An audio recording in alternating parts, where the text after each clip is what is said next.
జంతువులు పక్షులకు దాహం వేస్తే కుళాయిల దగ్గరకు వెళ్లి అతి కష్టం మీద దాహం తీర్చుకుంటాయి. జంతువులు పక్షులే కాదు, మనుషులు కూడా అలాగే దాహం తీర్చుకోవాల్సిన పరిస్థితి ఏర్పడుతుంది.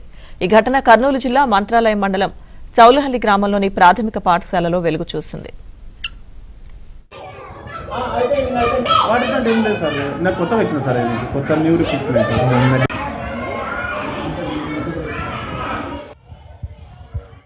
ఐదవ తరగతి వరకు ఉన్న ఈ పాఠశాలలో 115 మంది విద్యార్థులు చదువుతున్నారు. పాఠశాలకు తాగునీటి సౌకర్యం లేకపోవడంతో పంచాయతీ కుళాయిలు ఏర్పాటు చేసింది.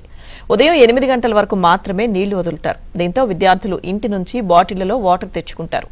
ఒకవేళ ఆ బాటిల్స్ లో నీరు అయిపోతే కుళాయిల దగ్గరకు వెళ్లి ఇలా నోరు పెట్టి తాగాల్సిందే.